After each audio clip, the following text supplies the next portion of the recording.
প্রিয় দর্শক, দেশে বিদেশে যে যেখান থেকে দেখছেন সবাইকে স্বাগত জানাচ্ছি ইস্পাহানি মির্জাপুর চা মুক্ত বাক্যে। সাথে আছে আমি মুকসিমুল হাসান। প্রিয় দর্শক, জাতিসংঘের ৮০তম সাধারণ পরিষদের অধিবেশনে যোগদান এবং সেখানে ভাষণ দেওয়া, বিভিন্ন দেশের সরকার এবং রাষ্ট্রপ্রধানের সঙ্গে সাইডলাইন বৈঠক এবং রোহিঙ্গা সংকট নিয়ে উচ্চ পর্যায়ের একটি সম্মেলনে যোগদান করা শেষ করে অন্তর্বর্তীকালীন সরকারের প্রধান উপদেষ্টা অধ্যাপক ডক্টর মোহাম্মদ ইউনূস তিনি এখন বাংলাদেশের পথে রয়েছেন এবং নিউ ইয়র্কে তিনি বিভিন্ন কার্যক্রমে অংশ নিয়েছেন। বিশেষ করে জাতিসংঘ মহাসচিব অ্যান্টোনিও গুতেরেসের সঙ্গে বৈঠক করেছেন। সেখানে অধ্যাপক ইউনূস বলেছেন আগামী কয়েক মাস বাংলাদেশের জন্য খুবই গুরুত্বপূর্ণ এবং আওয়ামী লীগ এবং তার সহযোগীরা নির্বাচনে চায় না এবং এতে মদত দিচ্ছে আন্তর্জাতিক শক্তি, এটি যেমন তিনি বলেছেন। এছাড়া নিউ ইয়র্কে মিডিয়া কোম্পানি জেটিওর প্রতিষ্ঠাতা ব্রিটিশ আমেরিকান সাংবাদিক মেহেদী হাসান তার সঙ্গে একটি সাক্ষাৎকার দিয়েছেন। সেখানে তিনি আওয়ামী লীগের রাজনীতি সহ সমসাময়িক নানা বিষয় নিয়ে কথা বলেছেন। এমন একটি প্রেক্ষাপটে আজকে আমরা আলোচনার বিষয় দিয়েছি আওয়ামী লীগ কি ফিরবে। আর এ বিষয়ে আলোচনার জন্য আমরা তিনজন অতিথিকে আমন্ত্রণ জানিয়েছি। দুজন রয়েছেন স্টুডিওতে এবং একজন রয়েছেন অনলাইন প্ল্যাটফর্ম জুমে। আমরা শুরুতেই পরিচিত হব স্টুডিওর গেস্টদের সঙ্গে। আমার ঠিক ডানে রয়েছেন, সর্বডানে রয়েছেন বিএনপির আন্তর্জাতিক বিষয়ক সম্পাদক ব্যারিস্টার নাসিরউদ্দিন আহমেদ ওয়াসিম, এবং তারপর রয়েছেন রাজনীতি বিশ্লেষক ডাক্তার জাহিদুর রহমান, এবং আমাদের সঙ্গে অনলাইনে যুক্ত রয়েছেন সুপ্রিম কোর্টের আইনজীবী অ্যাডভোকেট শিশির মনির, ডাক্তার জাহিদুর রহমান এবং নাসিরউদ্দিন আহমেদ ওয়াসিম। আপনাদের তিনজনকেই স্বাগত জানাচ্ছি চ্যানেল 24-এর আজকের এই মুক্তবাক আয়োজনে।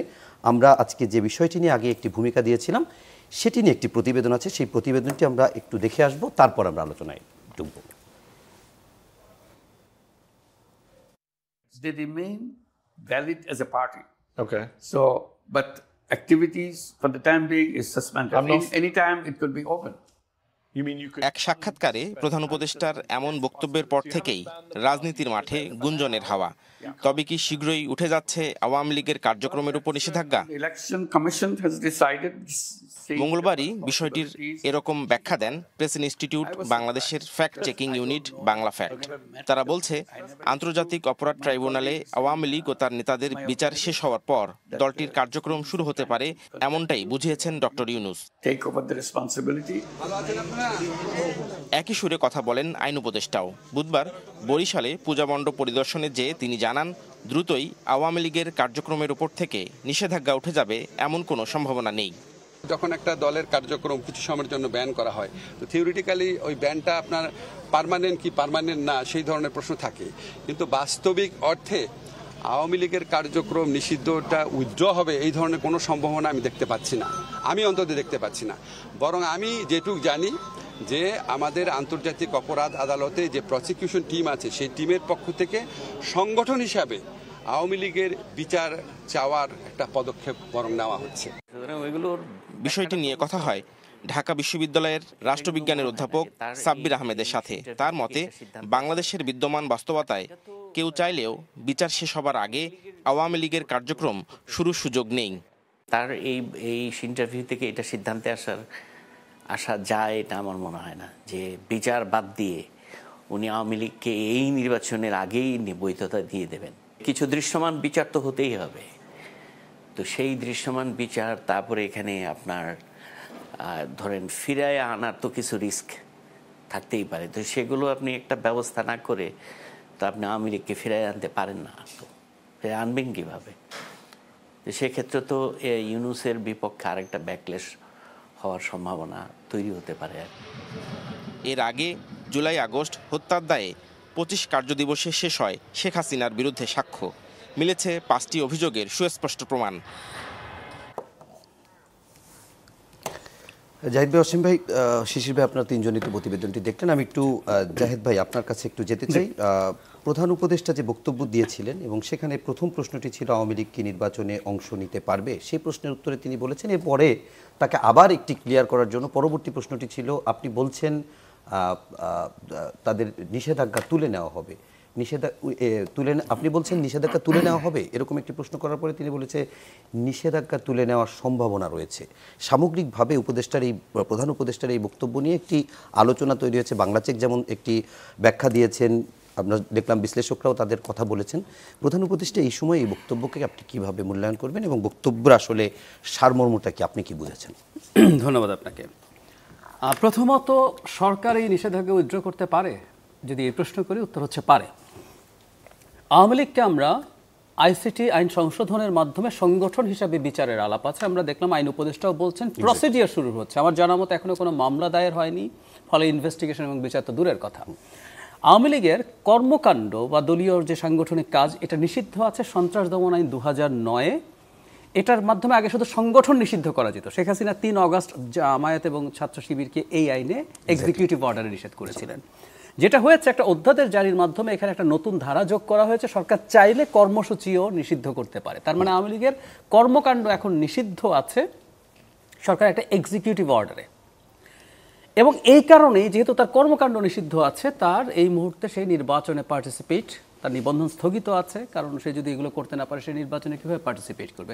তাহলে টেকনিক্যালি সরকার যদি কালকে মনে করে আমি এটা তুলে দেব, সরকার এটা তুলে দিতে পারে। বিচারের কাজে চলবে। বিচারে যদি শেষ পর্যন্ত আওয়ামী লীগকে মানবতা বিরোধী অপরাধে জড়িত বলে প্রমাণ করা যায়, তাহলে আওয়ামী লীগ স্থায়ীভাবে নিষিদ্ধ হতে পারে বা 10 বছরের জন্য, যেটা আদালত যেটা মনে করে। তো ওই পার্টটা আদালতে, যেটা সরকার বলতে পারে না। ডক্টর ইউনূসের বক্তব্যটা খুব কিউরিয়াস। ইনফ্যাক্ট আমরা এক একজন এক এক অংশকে কোট করছি। একটা হচ্ছে আওয়ামী লীগ যে কোনো সময় নিষেধাজ্ঞা উঠে যেতে পারে, এটা যেমন বলেছেন।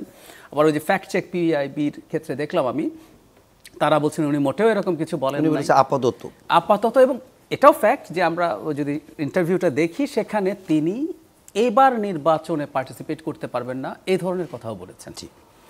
এখন আমি তার মানে কি উনি দুটো কথা বলাতে আমার একটা জিনিস মনে পড়লো, সেটা হচ্ছে একটা ইন্টারন্যাশনাল রিলেশনস একটা ইন্টারেস্টিং জিনিস আছে। সেটা হলো তাইওয়ান যদি চায়না দ্বারা আক্রান্ত হয়, চায়না কিন্তু বল প্রয়োগের মাধ্যমে তাইওয়ান দখল করে নেবে বলছে। তো আমেরিকা কি করবে? আমেরিকা এটাও বলে না যে আমি তাইওয়ানের হয়ে যুদ্ধে আসব, আবার আমেরিকা এটাও বলে না আমি তাইওয়ানের হয়ে যুদ্ধে যাব না।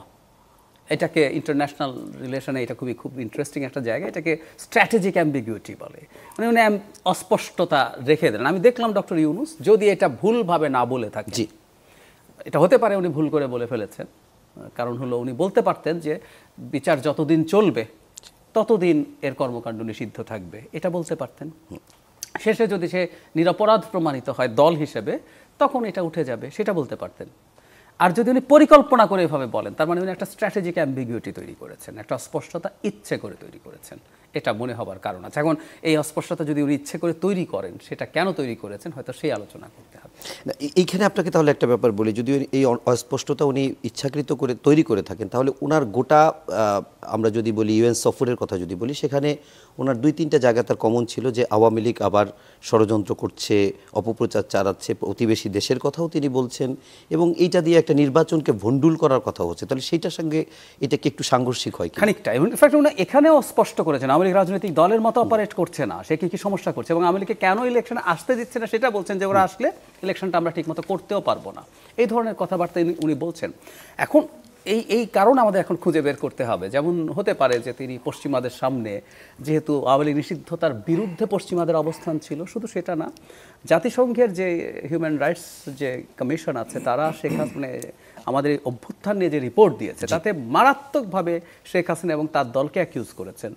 কিন্তু তারাও সেই রিপোর্টে লিখেছে যে দলটাকে নিষিদ্ধ না করাই উচিত হবে, তারা এরকম একটা সাজেশনও দিয়েছে। সো উনি ওখানে পশ্চিমাদের সামনে কিছুটা লিবারেল অ্যাটিটিউড নিয়েছেন কিনা সেটা ভাবা যেতে পারে। ওকে, আমরা দুজন আইনজীবী আমাদের আরেকটা কথা একটু যোগ করে রাখি, which is very important, very important. Doctor Yunus কিন্তু আওয়ামী লীগ নিষিদ্ধের পক্ষে কখনোই ছিলেন না। উনি বেশ কয়েকবার দেশের এবং ইন্টারন্যাশনাল মিডিয়ার কাছে বলেছে আওয়ামী লীগ নিষিদ্ধ করার কোনো পরিকল্পনা তাদের নাই। লাস্ট উনি ইন্টারন্যাশনাল ক্রাইসিস গ্রুপের সাথে কথা বলেছিলেন, যখন এই হাসনাত আবদুল্লাহর নেতৃত্বে মুভমেন্টটা শুরু হয় তার আগ পর্যন্ত উনি কিন্তু আওয়ামী লীগ নিষিদ্ধের পক্ষে কখনোই ছিলেন না। ওকে, তাহলে আপনার কাছে একটা প্রশ্ন রেখে গেলাম, পরে উত্তর দেবো, যে তাহলে উনি যেহেতু আওয়ামী লীগ নিষিদ্ধের পক্ষে ছিল না, তারপরেও উনি আওয়ামী লীগ কার্যক্রম আপাতত কেন স্থগিত করেছেন, সেটার জন্য কি ওনার অনিচ্ছাকৃতভাবেই কোনো শক্তির কাছে উনি চাপের মুখে করেছেন কিনা সেই প্রশ্নটি জানবো। আমি একটু অসীম ভাই, আমি একটু শিশির ভাইয়ের কাছ থেকে একটু এই বিষয়ে একটু শুনে আসি। শিশির ভাই, আপনার কাছে একটু জানতে চাই যে প্রধান উপদেষ্টার এই বক্তব্য, যেহেতু আন্তর্জাতিক অপরাধ ট্রাইব্যুনালে বিচারেরও একটি বিষয় এখানে আছে, এবং সেক্ষেত্রে নির্বাচন কমিশনও দেশের সামগ্রিক বাস্তবতার কথা চিন্তা করে আওয়ামী লীগের ব্যাপারটি স্থগিতের জন্য বলেছে, তো সব মিলিয়ে প্রধান উপদেষ্টার এই বক্তব্যকে আপনি কিভাবে দেখছেন? আমি তো মনে করি বক্তব্যটি পুরাটা পড়লে আপনি স্পষ্ট হয়ে যাবেন। আমরা আসলে একটা বক্তব্যকে যখন পার্শিয়ালি বিশ্লেষণ করি, তখন কোনো সুনির্দিষ্ট মেসেজ পাই না। একটা স্পিচ কিংবা একটা ডকুমেন্ট কিংবা কোনো ব্যক্তির একটা উদ্ধৃতিকে ইন ইটস এন্টায়ারিটি পড়তে হয়, পুরোটা মিলে পড়তে হয়। আপনি পুরোটা দেখলে দেখতে পাবেন উনি এইবারের নির্বাচনের ব্যাপারে সম্পূর্ণভাবে নিগেট করেছেন। জি। কিন্তু এই যে আওয়ামী লীগকে এইভাবে ইলেকশন প্রসেস থেকে সরিয়ে রাখা, এটা কি করে সরিয়ে রাখবে, কিভাবে, কি প্রসেসে, কতদিন?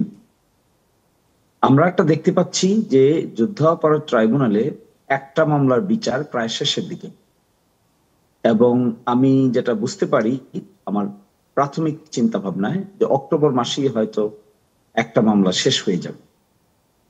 তারপরে প্রশ্ন এখানে তারা তুলেছেন যে দল হিসেবে তার বিচার প্রক্রিয়াটা কি হবে। নতুন যে আইন করা হয়েছে এই আইনে দল হিসেবে বিচার করার অপশন রাখা হয়েছে। তো প্রসিকিউশন টিমের পক্ষ থেকে এই প্রশ্ন উত্থাপন করা হয়েছে যে দল হিসেবে যদি আওয়ামী লীগকে বিচার করতে হয় তাহলে যে ধরনের তদন্ত প্রক্রিয়া এখানে হাজির করতে হবে সেই তদন্ত প্রক্রিয়া হাজির করে তারা যদি একটি নির্ধারিত মামলা নম্বর দিয়ে তদন্ত শেষ করে ট্রাইব্যুনালের সামনে একটি ফর্মাল চার্জ সাবমিট করেন তবেই বিচার প্রক্রিয়া শুরু হবে। তা আওয়ামী লীগের দল হিসেবে কোনো বিচার প্রক্রিয়া শুরু হয়নি, হয়েছে হলো বিভিন্ন ব্যক্তি। শিশির ভাই, একটু আপনার কাছে জানতে চাই এই একই সঙ্গে যে আওয়ামী লীগের দল হিসেবে তার বিচারের কোনো প্রক্রিয়া কি প্রথম যদি শেখ হাসিনার, যেটি আমরা দেখলাম 25 দিনের সাক্ষ্য গ্রহণ শেষ হয়েছে, তো এর কোনো রায় যদি আসে তারপরে কি সেই উদ্যোগ নেওয়া হতে পারে, বা এটি কিভাবে আসলে উদ্যোগ নিবে, প্রক্রিয়াটি কি? আন্তর্জাতিক অপরাধ ট্রাইব্যুনালে প্রক্রিয়া হলো একটি কমপ্লেইন হবে, জি, কমপ্লেইন হলে একটি মিসকেস হবে, মিসকেস হয়ে যাওয়ার পরে একটি তদন্ত হবে, তদন্ত হওয়ার পরে একটি ফর্মাল চার্জ জমা পড়বে প্রসিকিউশনের কাছে। প্রসিকিউশন এটিকে তদন্ত রিপোর্টকে একটি ফর্মাল চার্জ আকারে কোর্টের সামনে হাজির করবে। কোর্ট প্রাথমিকভাবে বিচার বিশ্লেষণ করে এটিকে আমলে নিবে, যদি আমলে নেয় তবেই একটি আইসিটিবিডি কেস নাম্বার করবে, তখন থেকে ধরা হবে যে একটি মামলা শুরু হয়েছে। এর আগে হলো তদন্ত প্রক্রিয়া, তদন্ত প্রক্রিয়া শেষ করে যদি আদালতের সামনে উপস্থাপন করা হয় তবেই মামলাটি শুরু হবে দল হিসেবে। এরকম কোনো প্রক্রিয়া এখনো করা হয়নি আমাদের নলেজ অনুযায়ী। যেটি হয়েছে নর্মাল মামলা চলছে, এর মধ্যে একটি মামলা ম্যাচিউরড হয়ে গেছে যেখানে আয়র সাক্ষী নেওয়া হচ্ছে। গতিতে যেটা বোঝা যাচ্ছে অক্টোবর মাসের ভিতরেই হয়তো একটি মামলার পরিপূর্ণ পরিণতি হতে পারে। বিচারে কি রায় হবে তা আমরা জানি না, কিন্তু বিচার প্রক্রিয়াটা শেষ হবে এটি বোঝা যাচ্ছে। ওকে, আমরা জি জি জি আপনি শেষ করেন। ফলে প্রধান উপদেষ্টা যে কথা বলেছেন, যে ইঙ্গিত দিয়েছেন, জি, এই পুরোটা জিনিসকে একসাথে দেখলে বোঝা যায় এইবারে নির্বাচনের কথা এখানে আসেনি। আচ্ছা, কিন্তু ইতোমধ্যে ইলেকশন কমিশন নৌকা প্রতীক এবং তার রেজিস্ট্রেশন প্রক্রিয়াটাকে স্থগিত রেখেছেন। যদি রেজিস্ট্রেশন প্রক্রিয়া স্থগিত থাকে আর নৌকা প্রতীক স্থগিত থাকে তাহলে তো এখানে নির্বাচন প্রক্রিয়া থাকতে পারবেন না, যদি না সরকার এক্সিকিউটিভ অর্ডার বলে যে নিষেধ করেছেন কার্যক্রম সেগুলি উড্র না করে। হ্যাঁ, আইনি বিধান আছে, যে আইন অনুযায়ী নিষেধ করা হয়েছে সেই আইন অনুযায়ী বিধান আছে যে এক্সিকিউটিভ আদেশে চাইলে ওই আগের নিষেধাজ্ঞা আদেশটাকে বাতিল করা যায়। সেই ক্ষেত্রে রিভিউ প্যানেলের কাছে একটা দরখাস্ত করতে হবে। রিভিউ প্যানেল যদি মনে করে যে এটি তারা অতীতের আদেশকে বাতিল করবেন তাহলে তারা বাতিল করতে পারেন, এটিও আইনের বিধান আছে। কিন্তু সেই ধরনের কোনো পরিবেশ আপাতত আছে বলে আমি মনে করি না। আমার বিশ্লেষণ অনুযায়ী আপাতত আমি এর কোনো সম্ভাবনা দেখছি। ওকে, অনেক অনেক ধন্যবাদ শিশির মনির। আমরা আবারও আপনার সঙ্গে আপনার পরবর্তীতে আবারও জানতে চাবো। আমরা একটু এ পর্যায়ে অসীম ভাই আপনার কাছে এই প্রশ্নটার সঙ্গে আরেকটু অংশ জুড়ে দিই। সেটি হচ্ছে নিউ ইয়র্কে জাতিসংঘের মহাসচিবের সঙ্গে প্রধান উপদেষ্টা দেখা করেছেন এবং সেখানে তিনি বলেছেন যে আন্তর্জাতিক মদত রয়েছে, ফেব্রুয়ারিতে নির্বাচন হোক, আওয়ামী লীগ তার সহযোগীরা চায় না, আগামী কয়েকটি মাস খুবই গুরুত্বপূর্ণ। এই কয়েকটি মাসকে এবং এই সময় জাতিসংঘের সহযোগিতাও উনি চেয়েছেন, এই কোন দিক থেকে গুরুত্বপূর্ণ? ধন্যবাদ আপনাকে। এই যে একটু আগে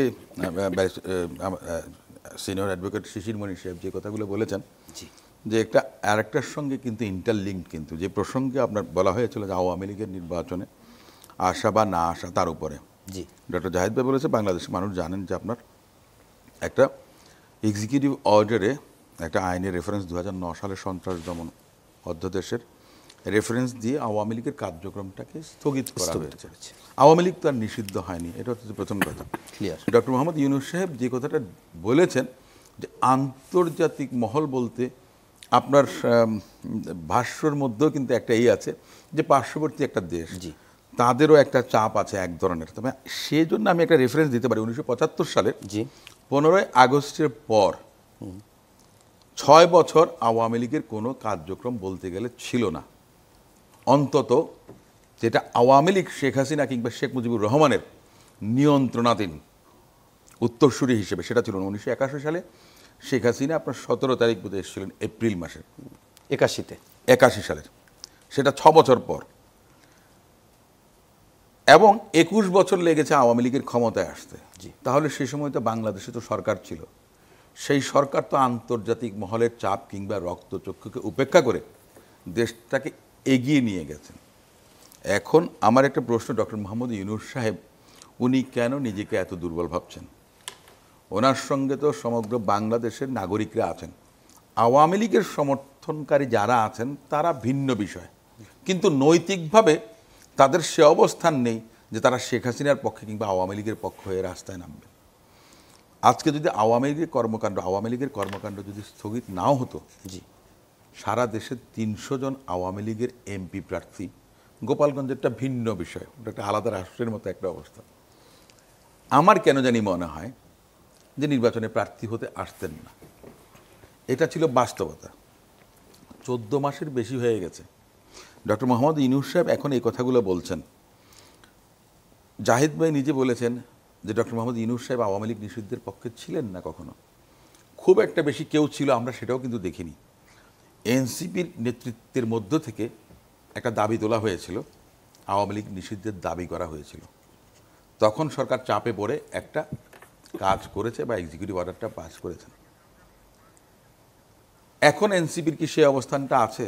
বা ডক্টর মোহাম্মদ ইউনূস সাহেব যে কথাগুলো বলছেন যে তার মানে উনি ওনার সিদ্ধান্ত কখন যে পাল্টাবেন, আমার নিজের কাছে এখন সন্দেহ হয়। আপনারা সংস্কারের কথা বললেন, জুলাই সনদের কথা বললেন, কাগজ কলম সংবিধান এগুলো দিয়ে সাধারণ মানুষের কিছু আসে যায় না। আমি মনে করি যে অনেক আগেই কিন্তু নির্বাচনটা হয়ে যাওয়া উচিত ছিল।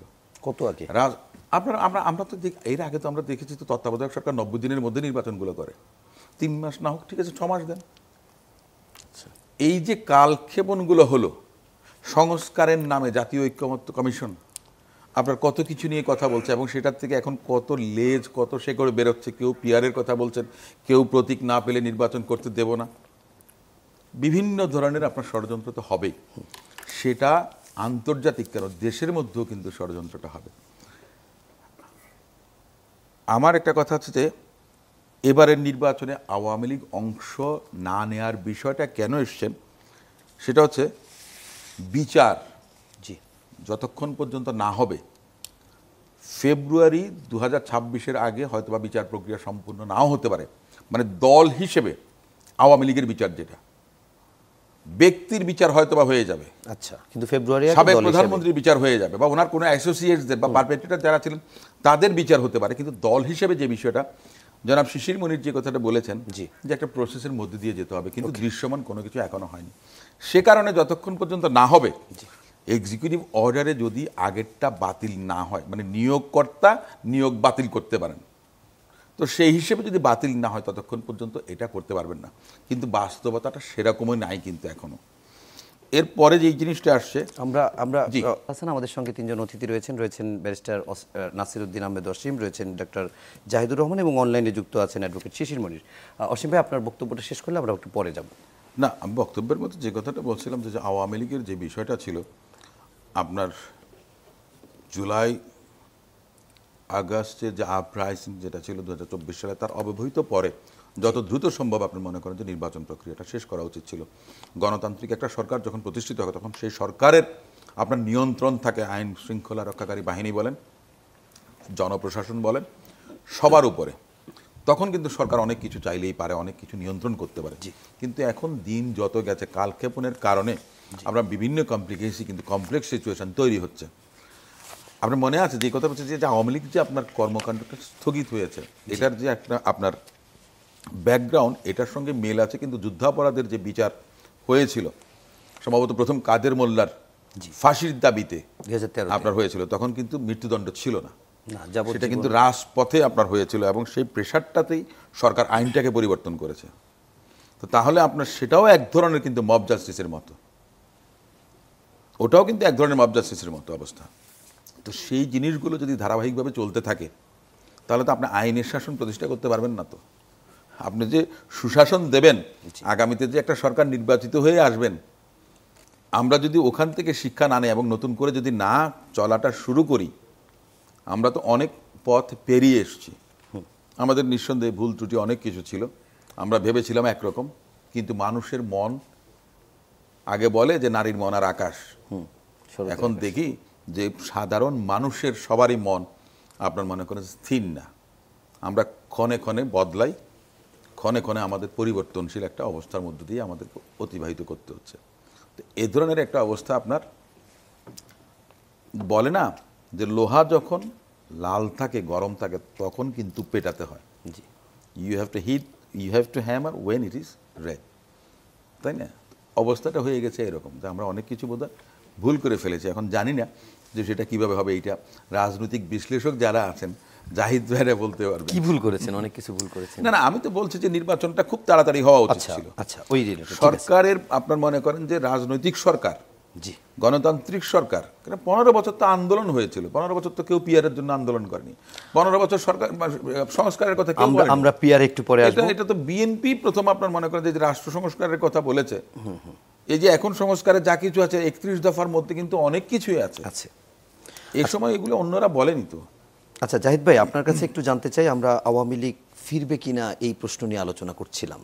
তো সেখানে একটি প্রশ্ন জনমনে আছে যে যারা আওয়ামী লীগের অপরাধী ছিলেন কিংবা যারা অভিযুক্ত বিভিন্ন হত্যা সহ বিভিন্ন কার্যক্রমের সঙ্গে, কিংবা যারা দুর্নীতিবাদ ছিলেন কিংবা যারা বিভিন্নভাবে অন্যায় অত্যাচারের সাথে ছিলেন, তারা বাদ দিয়ে আওয়ামী লীগের যারা ক্লিন ইমেজের আছে, যারা সাধারণ ভোটার, যারা আসলে হয়তো কোনো কোনো ক্ষেত্রে আওয়ামী লীগের ওই অবস্থানকেও তারা সমর্থন করেনি কিংবা নিষ্ক্রিয় হয়ে আছে, যাদের কোনো এক সময় আওয়ামী লীগের পদ ছিল কিংবা কোনো এক সময় আওয়ামী লীগের সাথে সখ্যতা ছিল, কখনো আওয়ামী লীগের কর্মী সমর্থক নেতা ছিলেন কিন্তু ইমেজ খারাপ না, তারা এখন তাদেরকে কি বিএনপি, জামাত, এনসিপি নিতে পারে না, নিবে না, বা নিলে খারাপ হবে কিনা? আর এই বড় একটা অংশকে আপনি সমাজের কিভাবে বাইরে রেখে আগাবেন? খুবই গুরুত্বপূর্ণ প্রশ্ন। মানে আওয়ামী লীগ কত মানুষ সমর্থন করে? আমার একটা হিসাব হচ্ছে অ্যারাউন্ড 20%। আমার মনে হয় এটা যদি ঠিক হয়, এটার আশপাশেও যদি হয়, এটা খুবই বড় একটা সংখ্যা।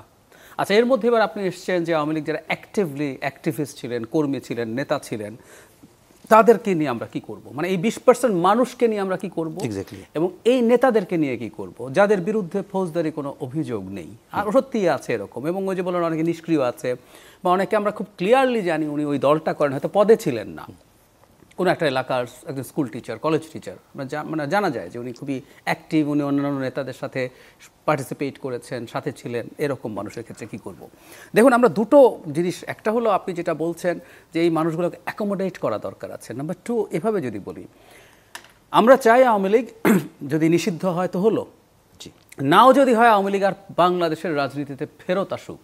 মানে এই আওয়ামী লীগের এই অপশাসনের সময়টাতে এমন একটা বয়সে ছিলাম, এমন একটা অ্যাক্টিভিজমের মধ্যে ছিলাম, এদের মানে আমি জুলাই আগস্ট বলছি না, ধরেন জুলাই আগস্ট ঘটে নাই, এরপর আওয়ামী লীগ বাংলাদেশকে যা করেছে, এই দলটার বাংলাদেশে যতটা সম্ভব ধ্বংসপ্রাপ্ত হয় সেটা আমাদের জন্য কল্যাণকর বলে আমি মনে করি। বিশেষ করে 18 সালের যে রাতের ভোট হয়েছে, এরপর তার প্রশ্নই আসে না, ওটা কোনো রাজনৈতিক দলই ছিল না। আবারও বলছি, জুলাই আগস্ট না ঘটলেও হতো। তাহলে আওয়ামী লীগকে যদি দুর্বল করতে হয়, এর মধ্যে অনেকগুলো ইস্যুজ আছে। আমরা চেষ্টা করব ভোটার যাতে নতুন করে সেখানে না যায়, এই জন্য আমাদের ন্যারেটিভ তৈরি করতে হবে। শেখ হাসিনা কী করেছেন এই দেশকে, এটার জন্য নতুন প্রজন্মের কাছে সেই ন্যারেটিভ নিতে হবে।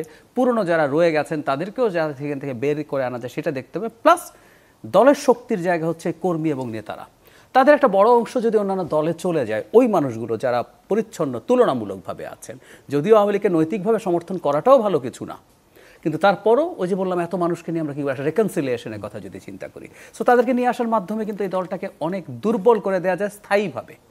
কারণ জেনজির থেকে ভবিষ্যতে রিক্রুটমেন্ট তাদের অলমোস্ট ইম্পসিবল, এটা মনে রাখতে হবে। যে প্রজন্ম গুলি খেয়েছে, তাকে গুলি করে হত্যা করা হয়েছে, এই ট্রমা মানে আওয়ামী লীগের কপাল খারাপ, সেটা হচ্ছে এরা এখনও আমাদের যে গড় আয়ু সেটা যদি আপনি নর্মালি হিসাব করেন 50 বছর এদের অ্যাক্টিভ লাইফ আছে সামনে, কম বেশি 45 থেকে 50 বছর। সো এদেরকে আর নতুন করে কিছু পাওয়া যাবে না। সো পুরনো যারা আছেন তাদেরকে যদি আপনি সরিয়ে আনতে পারেন ভোটার বা নেতা, তাহলে এই দলটা ভীষণ দুর্বল হয়ে যাবে। এবং আমি মনে করি আমাদের মেইন স্ট্রিমে, আমাদের মূলধারার মধ্যে তাদেরকে নিয়ে আসা খুবই জরুরি। সেটা করতে গিয়ে আবার কি রাজনৈতিক দলগুলো আবার প্রশ্নের সম্মুখীন হয় কিনা? কারণ ইতিমধ্যে আমরা সোশ্যাল মিডিয়ায় দেখেছি যারা যখন কাউকে টানে তখন তার এটা হবে, রাজনীতি হবে। এটা কি হবে জানেন, ধরেন আমরা দল A B C তিনজনই দলে টানার চেষ্টা করলো, একটা দল খুব সাকসেসফুল হলো, অপর পক্ষ কিন্তু সেটাকে ব্যবহার করার চেষ্টা করবে, অন্য পক্ষ যে যতটা তার ইচ্ছে ছিল কিন্তু সে অতটা পারেনি, সে রাজনৈতিকভাবে এটাকে ব্যবহার করার চেষ্টা করবে। ইনফ্যাক্ট কিছু করার নেই, রাজনীতি এরকমই। উনি তখন এটাকে এজেন্ডা করবেন, ইস্যু করে বলবেন যে দেখো আওয়ামী লীগকে পুনর্বাসন করছে। তো এগুলো যদি হয়ও, যে দলটা এখানে বেটার করবে তাদের এই ন্যারেটিভটা, এটা তো ন্যারেটিভের খেলা, আপনি ন্যারেটিভটা সামনে আনেন যে আপনি কেন এই কাজটা করছেন, সেটা যদি ঠিকঠাক মতো করতে পারেন মানুষ মনে হয় না এটা অপছন্দ করবে। শিশির মনির, আপনার কাছে 3টা প্রশ্ন। প্রথম যে বিষয়টা একটু জানতে চাই সেটা হচ্ছে, যে আলাপটা আমরা একটু আগে করছিলাম, তো জামাত এই ইস্যুটা নিয়ে আসলে কি ভাবছে? কেননা আমরা যতটুকু জানি আপনি সুনামগঞ্জ থেকে নির্বাচনের প্রস্তুতি নিচ্ছেন, নির্বাচনী প্রচারণায় ব্যস্ত সময় পার করছেন, এবং আপনি যে আসন থেকে নির্বাচনের প্রস্তুতি নিচ্ছেন সেটি একসময় আওয়ামী লীগের দুর্গও বলা যায়। সুরঞ্জিত সেনগুপ্ত সেখানকার এমপি ছিলেন, সেখানে হিন্দু সম্প্রদায়ের প্রচুর জনগোষ্ঠী আছে। তো আপনার নির্বাচনী পলিসির জায়গা এবং দলীয় পলিসির জায়গা, জামাত কীভাবে আওয়ামী লীগকে যারা পরিচ্ছন্ন ইমেজ তাদেরকে দলে আনার ক্ষেত্রে জামাত কী ভাবছে? আমার নির্বাচনী এরিয়া ধরে নিতে পারেন বাংলাদেশের সবচাইতে ব্যতিক্রমী এক অঞ্চল। আচ্ছা, এখানে দলীয় বিবেচনার বাইরে ব্যক্তি বিবেচনায় নির্বাচন হয়ে থাকে। আপনি স্বাধীনতার 70 সালের নির্বাচন থেকে বিগত বছরের নির্বাচন পর্যন্ত যদি দেখেন, তাহলে দেখতে পাবেন এখানে দলের তেমন কোনো ভূমিকা ছিল না। এটি ম্যাক্সিমাম ছিল, এক পক্ষ ছিল বাবু সুরঞ্জিত সেনগুপ্তের পক্ষে, এক সময় ছিল গোলাম জিলানির পক্ষে, এক সময় হয়েছে জনাব নাসির উদ্দিন চৌধুরীর পক্ষে। যে এই সমস্ত নেতৃবৃন্দ যখন যে দলে গিয়েছেন সেই দল থেকেই তারা এমপি হয়েছে। দল পরিবর্তন করেছেন, প্রতীক পরিবর্তন হয়েছে, কিন্তু এমপি ঠিকই হয়েছেন, কন্টেস্ট করেছেন। একজন বর্ষিয়ান নেতা এখনো জীবিত আছেন, তিনি একটু অসুস্থ আছেন, জনাব নাসির উদ্দিন চৌধুরী। তিনি তার চিকিৎসার জন্য বিদেশে যাচ্ছেন। তিনি যখন এমপি হয়েছিলেন তখন জাতীয় পার্টি থেকে এমপি হয়েছিলেন। তারপরে তিনি যখন বিএনপিতে জয়েন করেছেন, সকল লোক বিএনপি হয়ে গেছে। তার আগে বাবু সুরঞ্জিত সেনগুপ্ত, তিনি নানান দল থেকে এমপি হয়েছেন, নানান মার্কা নিয়ে এমপি হয়েছেন। ফলে আমার এই দিরাইশাল্লার মাটিতে সকলেই জানে যে এখানে দলীয় বিবেচনার বাইরে মূলত নির্বাচন হয় ব্যক্তিগত ইমেজ এবং ব্যক্তির প্রতি মানুষের ভালোবাসা, শ্রদ্ধা, সম্মান থেকে। জামাতের পলিসি কি? ফলে আমি মনে করি যদিও একটি প্রতীক থেকে মানুষকে নির্বাচন করে, কিন্তু এখানে নির্বাচনের মূল চালিকা শক্তি দল নয়, মূল চালিকা শক্তি হলো ব্যক্তিগত ইমেজ। এই ক্ষেত্রে আমাদের এখানে আমি মনে করি এখানে যদিও একটা বড় অংশ হিন্দু কমিউনিটির বসবাস আছে, আমরা যেভাবে মিলেমিশে কাজ করছি, আমি তো খুবই আশাবাদী যে এখানে কোনো দলীয় ব্যারিয়ার কিংবা দলগত কোনো পরিচয় আগামী নির্বাচনে খুব বড় ধরনের প্রভাব ফেলবে না। বেশি প্রভাব ফেলবে কোন ব্যক্তি তাদের অ্যাটেনশন ড্র করতে পারছেন এবং কাকে তারা অ্যাকসেপ্ট করতে পারছেন।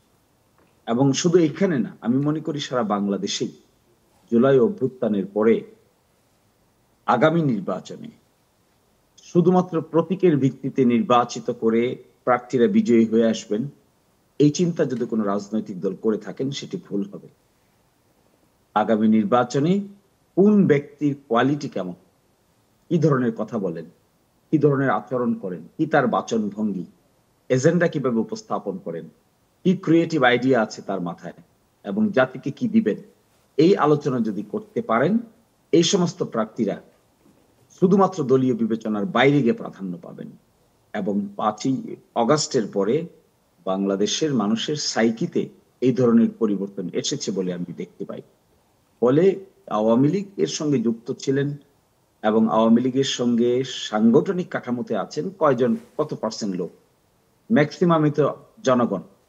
এই জনগণকে তো আপনি দেশ থেকে বিতাড়িত করতে পারবেন না। এক্স্যাক্টলি। জনগণ কাউকে না কাউকে ভোট দিবে, কাউকে না কাউকে ভোট দেওয়ার জন্য তারা উদ্গ্রীব হয়ে আছে, এবং সেটা নির্ভর করবে কোন আসনে, কোন জায়গায়, কোন এলাকায় কিভাবে অন্যান্য রাজনৈতিক দলের নেতৃবৃন্দরা তাদেরকে আত্মীকরণ করতে পারছেন, অ্যাকসেপ্ট করতে পারছেন, depending on the situation of particular political area. সব জায়গায় একরকম হবে না। কিন্তু আমি মনে করি সুনির্দিষ্ট অভিযোগ যদি কারো বিরুদ্ধে থেকে থাকে এবং কেউ যদি সত্যিকার অর্থে দুর্নীতি এবং অপকর্ম করে থাকেন, they should be given priority to be tried and to be prosecuted. তাদের বিচার হতে হবে। ওকে, ক্লিয়ার। এরপরে কিন্তু এই কারণে এরপরে যে বিষয়টা আপনার কাছে জানতে চাই সেটি হচ্ছে, আজকে একটি গণমাধ্যমে আমার চোখে পড়লো একটি বিষয়, সেটি হচ্ছে যে নারীদেরকে হয়তো সরাসরি সংসদীয় আসনে জামাত প্রার্থী দিবে না, এরকম একটি বিষয়। এখানে জামাতের আসলে পলিসিটি কি, এটি কি সত্য নাকি নারীদেরও? আপনার কাছে আগে একটি বক্তব্যে আমরা শুনছিলাম এরকম যে একটা ইনক্লুসিভ প্যানেল হবে, হয়তো সেটি ডাকসুর প্রতিফলনও হতে পারে। অবশ্যই আমাদের কোনো প্রার্থীতেই এখন চূড়ান্ত হয়নি।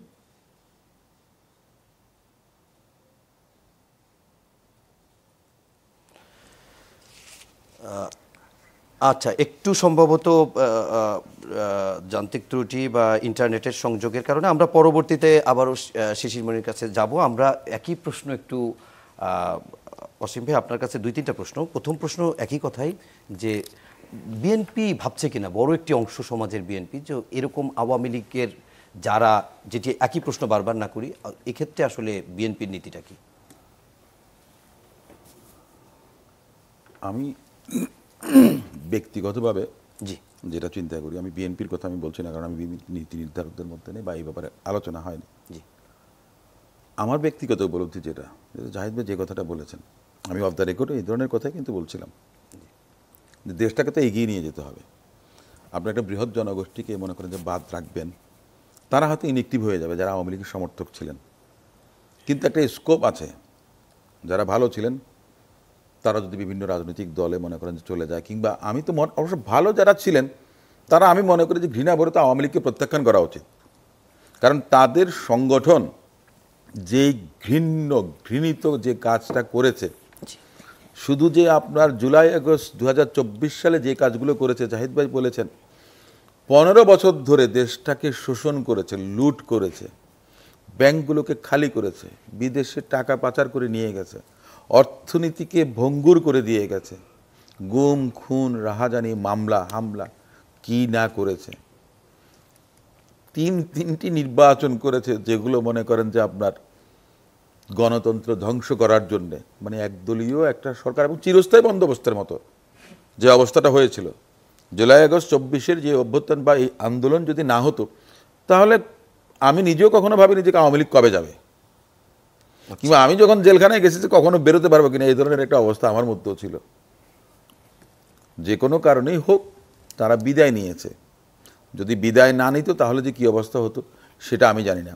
তাহলে আমরা যাদের কথা আমি বলছি, যে তাদেরই তো উচিত আওয়ামী লীগকে প্রত্যাখ্যান করে প্রয়োজনে স্বতন্ত্র একটা দল করুক না তারা।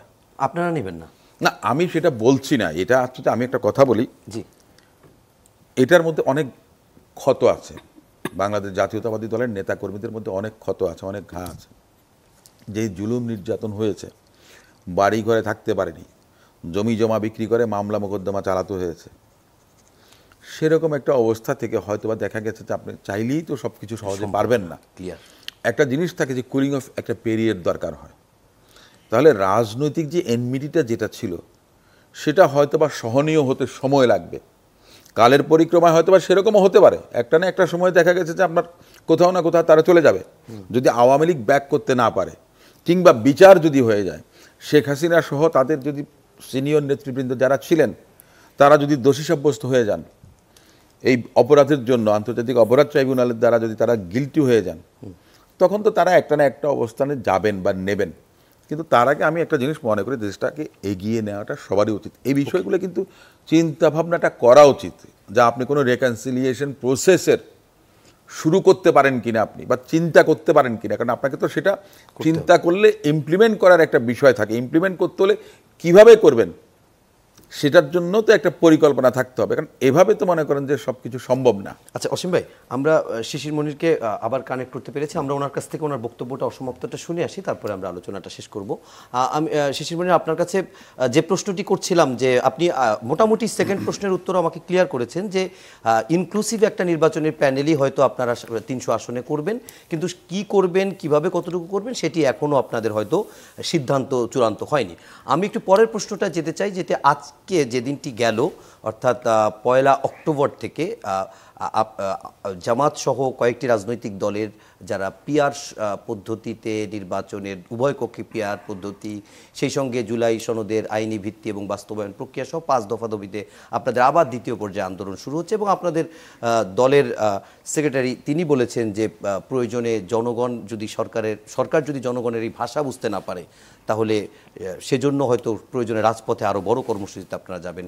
আবার আজকে আমরা দেখলাম যে 2 দিন আগে দেখলাম প্রধান উপদেষ্টা বলেছেন যে সামনের কয়েক মাস খুবই গুরুত্বপূর্ণ। তো এরকম জায়গায় এরকম আন্দোলন, আবার নির্বাচনের আগে দাবি আদায়ের, সবকিছু মিলে অস্থিতিশীলতার দিকে যেতে পারে কিনা? হ্যাঁ, তা তো হতেই পারে। দেখুন, একটা ক্রস রোডের মধ্যে আমরা এখন আছি, আর ইস্যুটা শুরু হয়েছে কিন্তু জুলাই সনদ বাস্তবায়ন নিয়ে। আগামী 5 তারিখে ঐকমত্য কমিশন আবার মিটিং ডেকেছে, এবং সেই ঐকমত্য কমিশনের মিটিং এ আমরা আমাদের কথা আবার তুলে ধরব। কিন্তু যে ক্রস রোডে দাঁড়িয়ে আছি আমরা, সেই ক্রস রোডটা হলো জুলাই সনদ বাস্তবায়ন কি আগে নাকি পরে, নির্বাচনের আগে হবে নাকি পরে হবে। ঐকমত্য হয়েছে যে সমস্ত বিষয়ে, সেগুলো বাস্তবায়ন করতে না পারার কারণে যে ক্রস রোডে আমরা এখন আছি, আমি মনে করি এর সিংহভাগ দায় দায়িত্ব নিতে হবে এই বাস্তবায়ন না করার ক্ষেত্রে যারা বাধা দিচ্ছেন তাদেরকে। আমরা মনে করি আমাদের রোডম্যাপটা ক্লিয়ার। আমরা ঐকমত্য হয়েছি, জুলাই সনদ ইমপ্লিমেন্টেশন হবে, নির্বাচনের দিনক্ষণ ঘোষণা হবে, নির্বাচন হবে, নির্বাচনের পরে নতুন সরকার গঠিত হবে, দ্বিকক্ষ বিশিষ্ট পার্লামেন্ট হবে, বাংলাদেশ স্টার্ট করবে in a new fashion, in a new dimension. এই জায়গাটা থেকে যখন ডিসকন্টেন্ট দেখা দিল, বিরোধ দেখা দিল, সেখান থেকেই অনেক বাই প্রোডাক্টের জন্ম হচ্ছে। এই ক্রাক্স বিষয়টাকে অ্যাড্রেস করতে না পারাটা আমি মনে করি বড় দলগুলো, বিশেষ করে আমার একজন সহালোচক এখানে উপস্থিত আছেন, বড় দলগুলোর পক্ষ থেকে একটা দায়িত্ব জ্ঞানহীন আচরণ করা হচ্ছে। এই দায়িত্ব জ্ঞানহীন আচরণের কারণে আজকে যে রাস্তায় আমরা আন্দোলন দেখতে পাচ্ছি, এটির মূল কারণ কিন্তু সেখানে নিহিত। আমি জানি না 5 তারিখের আলোচনায় কি সিদ্ধান্ত হবে। 5 তারিখের ঐকমত্য কমিশনের আলোচনায় যদি একটা প্রপার সিদ্ধান্তে না আসা যায়, তাহলে আমি নিশ্চিত সংকট আরো গভীর হবে। সেই ক্ষেত্রে পরিণতি কি হবে এই ব্যাপারে এখন থেকে সুনির্দিষ্টভাবে কিছু বলতে না পারলেও আমি বুঝি যেটা গভীর সংকট দেখা দিতে পারে। শিশির মনির, আপনার এই প্রশ্ন, মানে এই বক্তব্যের পরিপ্রেক্ষিতে আমি যদি ভুল না করি, তাহলে গত 20 সেপ্টেম্বর আপনার ফেসবুকের একটি পোস্ট এবং 26 সেপ্টেম্বর আপনার ফেসবুকের আরও একটি পোস্টে এই সেম জাতীয় আশঙ্কা আপনি করেছেন, এবং এরকম খারাপ পরিণতির দিকে যেতে পারে, এখনও যদি তারা অনুধাবন না করতে পারে তার পরিণতি হয়তো দেশের জন্য ভালো হবে না, এরকম আপনি বলছেন। এরকম আশঙ্কার জায়গা থেকে একটা কনস্ট্রাকটিভ কিছু করা যায় কিনা, নাকি আরও দাবি দেওয়া আরও বেশি যতখানিক নির্বাচনের আগে আদায় করা যায়? আসলে কোন পলিসিটি আসলে রাজনৈতিক দলগুলোর, বিশেষ করে ম্যাচিউর বড় রাজনৈতিক দলগুলোর জন্য ফর দ্য... আমরা তো সবসময় কনস্ট্রাকটিভ কথাই বলেছি এবং কনস্ট্রাকটিভই তো ছিলাম। ঐকমত্য কমিশনের মিটিং এ কনস্ট্রাকটিভ আলোচনা করে ঐকমত্য তো হয়ে গেছে। ইমপ্লিমেন্টেশনের প্রশ্নে যখন বাধা দেওয়া হচ্ছে, তখন এই দায় দায়িত্ব কার ঘাড়ে চাপাবে না? এই টেকনিক্যাল কথা বলে যে এখন করা যাবে না, তখন করতে হবে, এই কারণে করা যাবে না, সেই কারণে করতে হবে, এই কথাগুলি বলে গণ অভ্যুত্থানের প্রতি যে ডিসরেসপেক্ট শো করা হচ্ছে, এই ডিসরেসপেক্ট শো করার যে কনসিকুয়েন্স হবে, এই কনসিকুয়েন্সে কার কতটুকু দায় দায়িত্ব কার ঘাড়ে চাপবে আমি জানি না, তবে যে যত বড় হবেন তার দায় দায়িত্ব তত বেশি হবে।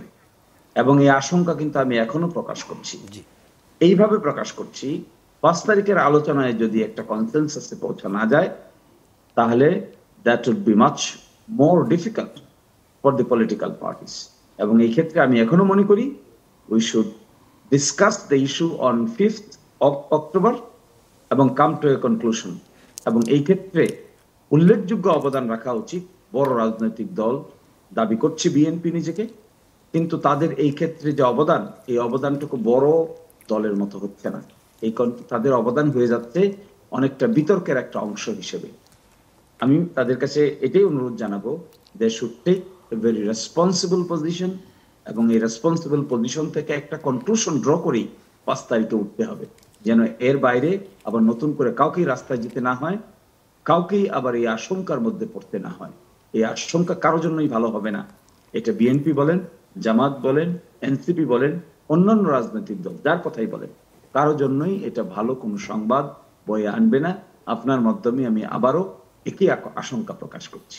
ওকে, অনেক ধন্যবাদ শিশির মনির। আমরা একেবারে শেষ দিকে চলে আসছি। আমরা দুইজনের দুটি বিষয় একটু মতামত নিয়ে আমরা শেষ করব। প্রথমে ডাক্তার জাহিদ ভাই, আপনার কাছে জানতে চাই, শিশির মনির যে আশঙ্কাটি প্রকাশ করলেন সেই আশঙ্কার জায়গা থেকে আরেকটি বিষয়ে যোগ করে দিই, সেটি হচ্ছে বিএনপি এবং তার এলাই, তারা যেমন একটি অবস্থানে, আবার দেখা যাচ্ছে জামাত এবং ইসলামিক দল আরেকটা অবস্থানে, এবং এনসিপি এবং তাদের বাম জোটের একটা এলাই তৈরি হচ্ছে যারা আরেকটা অবস্থানে। অর্থাৎ জুলাই সনদ বাস্তবায়নের যোগে সেকেন্ড এবং থার্ড এলাই এরা প্রায় একমত যে এটি আগেই হতে হবে, বিএনপি আলাদা।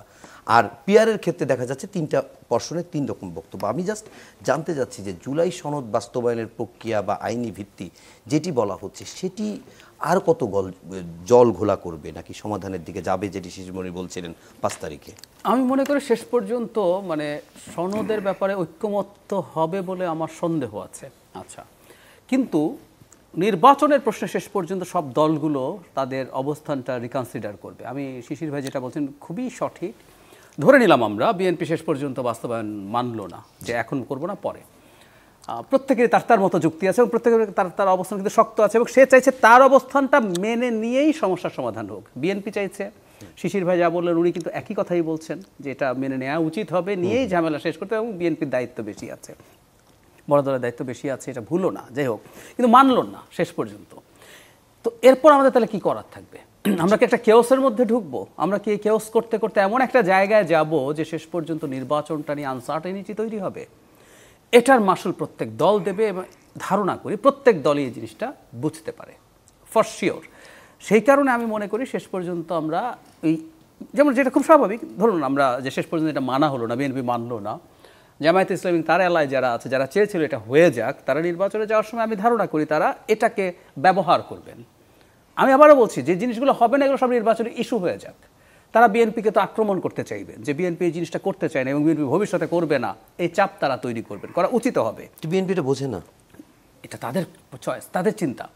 বিএনপি তো বহু কিছু আসলে মানে না। যেমন ধরুন এই যে আমরা পিআরের আলাপ করছি, আপার হাউসে বিএনপি যেভাবে চাইছে এইভাবে করা অর্থহীন। মানে দুইটা তাহলে কক্ষ লাগে না? না, লাগে না, ওটা করার কোনো দরকার নেই। কিছু নতুন এমপি সেনেটর তৈরি করা ছাড়া আর কোনো লাভ নাই। কিন্তু এখন বিএনপি তার ক্ষতি হবে এইটা মনে করে জেনেও সে তার মতো করে এই সিদ্ধান্তটা নিচ্ছে। সো এটা তার ব্যাপার, এটা তার ব্যাপার। এখন এটা তারা বুঝবে, তাদের ক্যালকুলেশন আছে দল হিসাবে তারা কীভাবে ভাবে না ভাবে। সেই জন্য আমি মনে করি যে শেষ পর্যন্ত যদি আমরা ঐক্যমত্যে নাও আসি, নির্বাচনের ব্যাপারে সম্ভবত আমরা একমত থাকবো এবং সবাই নির্বাচনে যাব, কারণ এটা সবার ডিজাস্টার তৈরি করবে। এবং কারো কারণে যদি নির্বাচন বাধাগ্রস্ত হয়, সেই দলের ভবিষ্যৎ রাজনীতি উইল বি ভেরি টাফ।